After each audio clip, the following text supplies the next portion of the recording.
And good morning, everyone. Welcome to the DFS Minute for July 7, 2015. It's good to be back. Rath here. You can hit me up on Twitter at Fantasy Rath. Welcome into Roto Curve. And I've been gone for a little bit. A couple weeks ago, we were at FSTA. Then I came down with quite a bad cold. I'm actually still battling through this cold, and I went on vacation up to New England to Maine and Boston for a few days. Basically, annual vacation that we take prior to the NFL season, the NFL prep. And so rested, relaxed, and excited to get ready and get back into the swing of things. Sorry for the voice. I'm still sick and still getting over that. But good times and glad to be back. And going to talk about a couple of industry kind of observations. No major news, just more observations and opinions. And then I'm going to get into some observations for today, whether it's on pitching, salaries, hitting, and then Benny and Josh are going to hit you up later on today with the Curve Show and hit you with the detailed analysis that they always give you and our content that we have later on today. And then we'll hit you back later on when lineups come out, see if there's any value plays that we can hit on. But let's get into some industry stuff real quick. There's rumors that FanDuel is going to be releasing their NFL salaries over the next couple of weeks. Normally, 3-4 years ago, it would be around the first week in August. Then I believe last year it was around the end of July. In the last couple of years, it's been around the end of July. And now it sounds like we might get some FanDuel NFL salaries in a couple weeks, or maybe even 10 days. The reason why they need to do this, or they feel they need to do this, is that FanDuel does heavy advertising in the fantasy football season-long magazines. Now, a lot of people chuckle and say, well, who reads a magazine?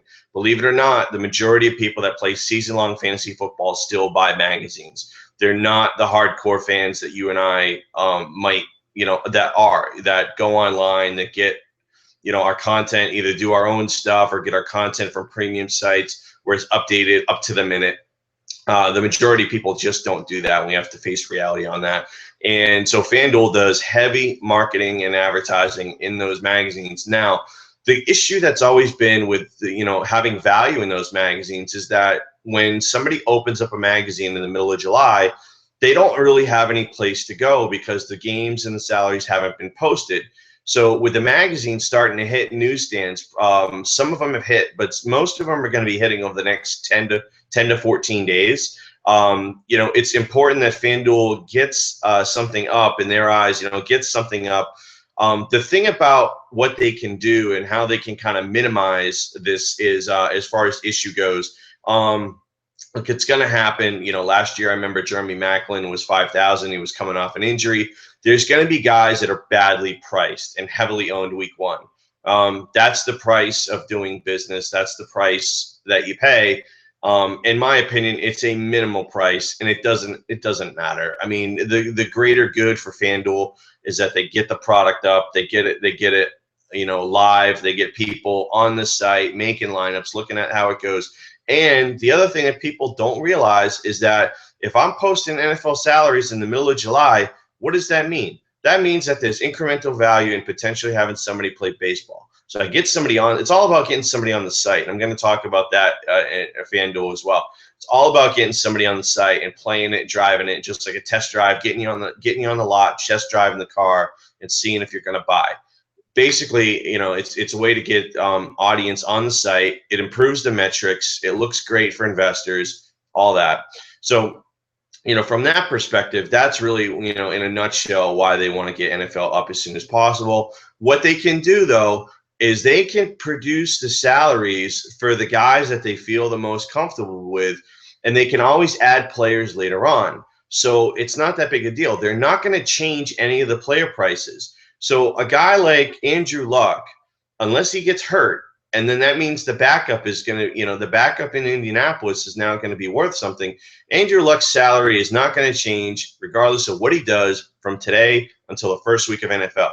Where it is going to change is in position battles for quarterback, running back, wide receiver. Mostly what we're concerned about is on the running back side, is that there's going to be a lot of position battles for running back, and that's where some pricing might come into play. But if there's a lot of value guys out there, then the percentage of ownership will be spread out, and it won't be one or two guys heavily owned as much as maybe it would have been in the past. So again, it's not something that I'm worried about at all. And I think that the people that complain about it aren't really looking at the big picture, and are kind of looking at it with a closed door view. So let's talk about what FanDuel's been doing as far as getting eyeballs on the site, getting customers on the site, because what they did yesterday, I think, was brilliant. They had a $20,000 Survivor and an MLB free roll, and it was capped at 75,000. I believe it got around 44,000 entries. It's single entry, so if you think about that, that's now 40,000 lineups that are now on FanDuel yesterday that were made that are potential for people to enter cash contests in. Again, I keep using that word incremental, and that's what FanDuel's been doing. They've been doing a lot of things that get people on the site, that get people to test drive the product, back and re-engaged, get them activated again, and get them playing and spending money. And that's what it's all about. There's a number of different ways you can do this in online marketing. FanDuel, clearly, I think there's been a shift and a change in whoever is doing some of their activation over there and re-engagement, because they're absolutely killing it right now with a lot of things that they're doing. So the Survivor free roll, 35,000 out of the 43,000 people advanced. So now 35,000 people have a positive experience of what they feel is winning. Now, in the past, if you run a free roll and you only pay out 100 or 200 spots or 500 spots or 1,000 spots, and it's 45,000 people, the percentage of positive experience is very low. And so the free roll has a negative effect. It doesn't have the positive correlation that you want as far as what you want the customer behavior to be. So now you've got another opportunity. And I believe the Survivor is not today, the second round, I believe, from what the contest said, it's actually going to be on Thursday, which is smart because a lot of people don't play on Thursday. So you give somebody a day off. They were going to play probably on Wednesday anyway.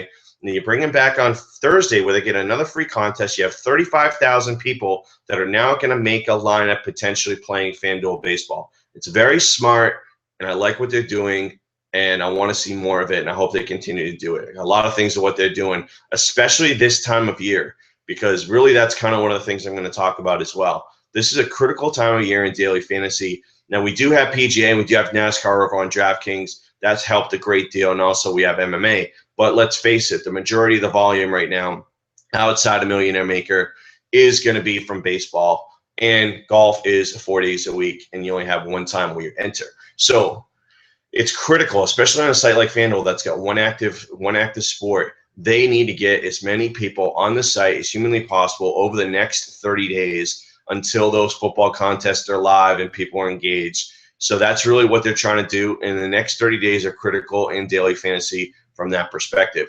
We are expecting major announcements from FanDuel and DraftKings as far as funding goes. We also are expecting major announcements from other sites that are going to jump into the industry, hopefully at the start of NFL this year. So again, the next 30 days are going to be very interesting in daily fantasy. And see what the impact's going to be. But definitely look for these sites over the next 30 to 45 days to pull out the big guns to get you on the sites. They still got big money qualifiers that they got to fill, and they're tinkering with the entry fees as much as they can. DraftKings is running at 300 today, their big one. They've been running them at 1,000, and they haven't really been filling. And so, there's only so much money to go around. So you start running at 300, it opens it up a little bit more. Now, they do have to run 3 times. You have to fill 3 times as many, but it does open it up to more people playing.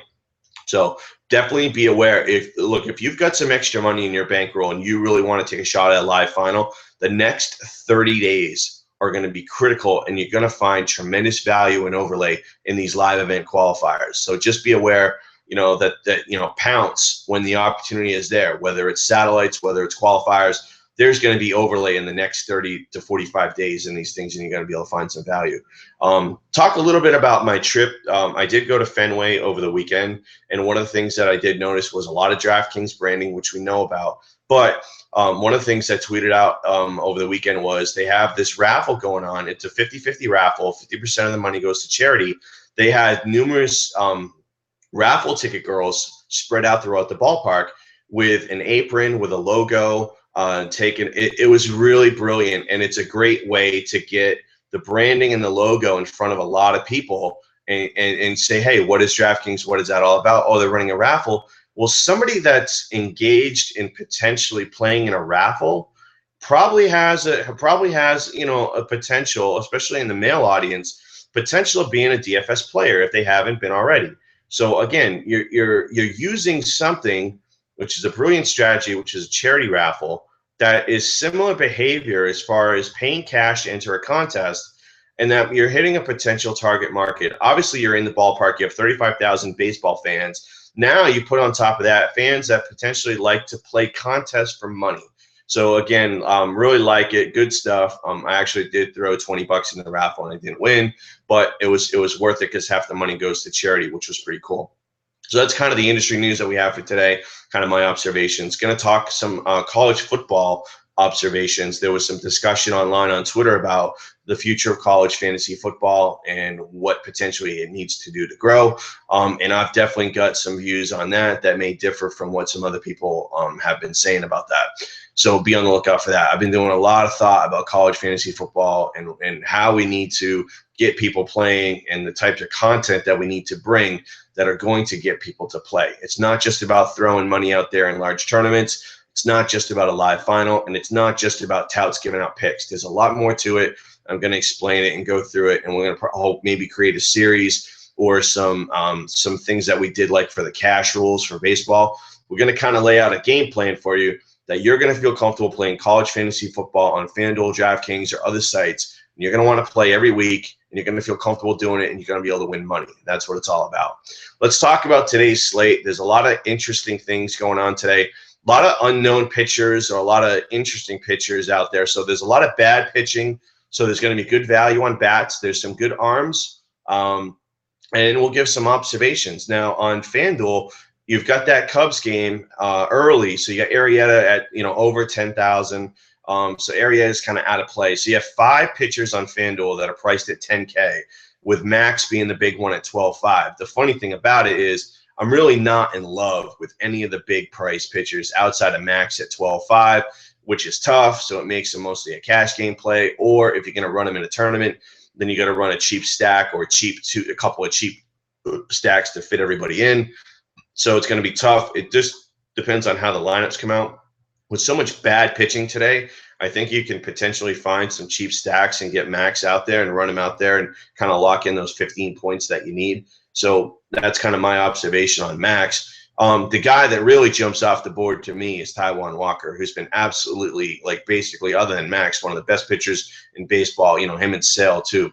But Taijuan's been incredible. 30 Ks, 0 walks over his last 4 outings. He expanded a little bit more. I think he's at 51 Ks and 3 walks over his last 6 or 7 games, which is absolutely incredible. The guy was a highly touted pitching prospect. He struggled earlier this year, looked like they were going to send him back down. And then all of a sudden the light bulb went off. He had been really good at home, and now all of a sudden he's been putting it together, and he's looking like the dominant pitcher that everybody expected him to be. So for me, I look at Taijuan. He's 8,100 on FanDuel. Remember, it is the Tigers, but he's gone from a 140 to a 165 favorite already, and the total is 7.5. So they're expecting the Mariners to score some runs against Kyle Ryan today, and they're expecting Taijuan to have a big game. So I think you get an incredible price on Taijuan Walker today. The other guy that I know a lot of people are going to be looking at because he's a massive favorite and he's a good price and he's at home and it's against Chad Billingsley, who the Dodgers potentially could light up, is Brett Anderson. He's a -260 favorite, 7.5 total against Chad Billingsley. So Anderson's going to be pretty popular today as well. Mostly going to be popular on a 2-pitcher site because he doesn't have huge upside, but he's got a really good floor. So those are kind of 2 guys I'm looking at. You got Colorado and LA in cores. The total has already gone from 10.5 to 11. Heaney and Betts are going, so you know that people are going to be loading up on the bats and cores today. Miami, Boston. Interesting thing about this game is, you got Wade Miley, who's actually been pitching pretty good. Now, the Marlins had been dominant against left-handed pitching. However, no Giancarlo Stanton now, and this Marlins offense is struggling without Stanton because they can really attack these hitters, and Miley's been pretty good. Crazy thing about this game, Miley's already gone from 140 to 160, and the total is 9. That's pretty high. I mean, most of Boston totals are going to be high because they expect the pitching to be bad. But for the 9 to be thrown out there with this Miami offense without Stanton is pretty crazy. So, it wouldn't shock me if maybe that number drops down to 8.5. Again, I think it just seems pretty high, but again, it's an interesting situation. Also, you got Kluber going on the mound today. He's at 170 with a 7 total against the Astros. The Astros are tough, man. We saw them light up Carrasco last night. Kluber's obviously been good.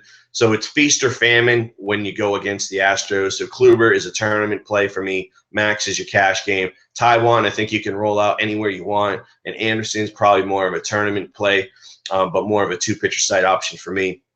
Couple interesting things I've seen as far as salaries go.